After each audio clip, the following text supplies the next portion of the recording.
Hi, I'm Natalie Brunell with Okcoin, and I am so excited to be chatting with my guest, Randi Zuckerberg, and you're now the first member of the newly formed advisory council for Okcoin. Let's start at the very beginning, because I love hearing people's backstories and their journeys to success. You went to Harvard. You were the first in your family, right, to go to Harvard? Yes, thank you for saying that. That's like the one thing that I have going for me in life. So I got to Harvard. I thought I was going to be a music major.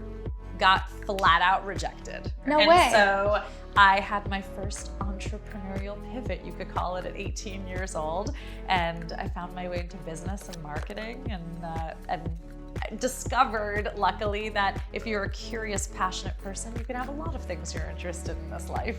So what was your early career like? What were your first jobs, or were you interning at Harvard? My first job was at Ogilvy & Mather, which was a big marketing firm. I felt so lucky to get that job. And I immediately on my first day got staffed on a startup inside the company called digital marketing. Oh, okay. And I was pissed off about that because everyone else was getting staffed on these glamorous campaigns with celebrities and no way. the Olympics and television shoots.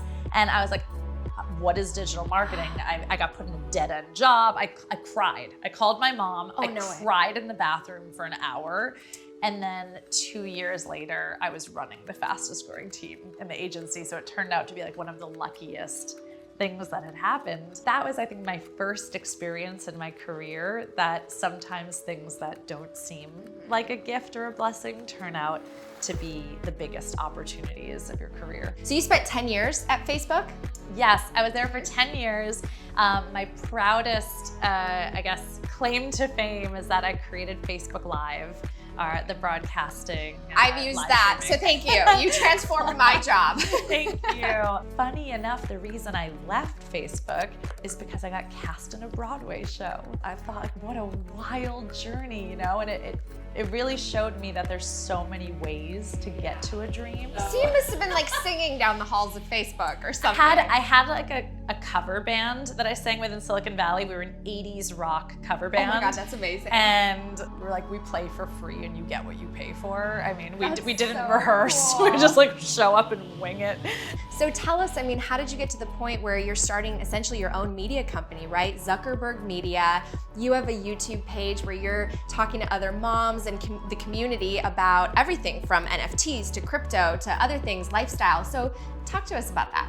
Well, I think what I realized is that there's so many women out there that desperately want to get into these new tech innovations. They want to learn about crypto, but it's really intimidating to get started. The doors aren't open for women to have resources and knowledge the same way it is for guys. That's really been a driving mission of mine, is to educate other women and try to bring them along and keep those doors open.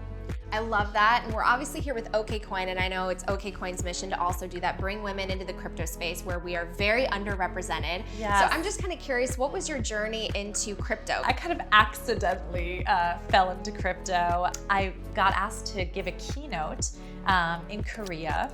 They said we could either pay you in fiat currency, but it will probably have a lot of tax ramifications because of the international payment, or we can pay you in Bitcoin. And I Bitcoin was on my radar, but I hadn't really been that focused on it. And I thought, that sounds cool, why not? And then I got asked to give some lectures on Bitcoin, and I was like, I barely know anything except that I own some. Like, why am I qualified to give a lecture? And then I thought, well, if I say no to this, there will be no female speakers at this conference. Oh, wow.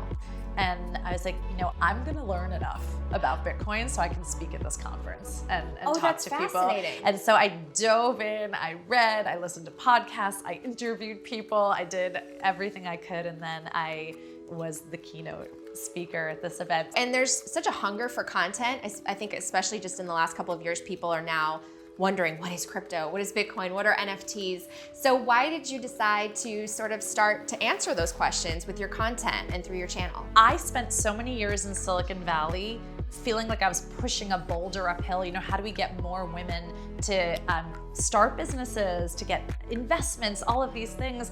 And then I thought, wait, right here with crypto NFTs, this is a way to get in on the ground floor. We don't have to push a boulder uphill of how to catch up in a male-dominated industry because we can get in from the start. And so it sort of became my mission to get more women into crypto, even get them, you know, just buying a little. I want to talk to you about just being a mom and a career woman, because so many women, I think, out there find it difficult to juggle both, or they feel like, you know, the standards are so high and they can't live up to the expectations. What's your advice? I have a mantra called Pick 3 that I have been applying to my life for over a decade now. And it goes like this: work, sleep, family, friends, fitness, pick 3. And every day you get to change which 3 you're picking, but you cannot, I hate to break it, do more than 3 of those things in a 24-hour period and do them well. Yep. So I kind of have just learned to give myself permission. I was like, 2 of those things are not gonna happen today, and I'm okay with it because I'm gonna pick 3 and I'm gonna be great. Talk to me about your role with Okcoin. What is this advisory council gonna be doing, and how do we empower more women to just come into this space? Okcoin is such an awesome product, and it was, I think it's one of the most intuitive to use and easy to understand. Then when I found out female CEO and female head of content and brand, like a strong female executive team, Yep. I was like, okay, I have to work with this company. Well, as we start to wrap up a little bit, just any advice for women out there? There's really no shame in admitting what you don't know. I found there's a lot of power in asking for help from people around you. I think that's a perfect place to end. Randy, thank you so much for joining me, and where can people find you? People can find me on all over social media. Shocking. I'm at Randi Zuckerberg on every channel, and increasingly more and more you can find me on YouTube doing videos with Okcoin and about crypto and NFTs.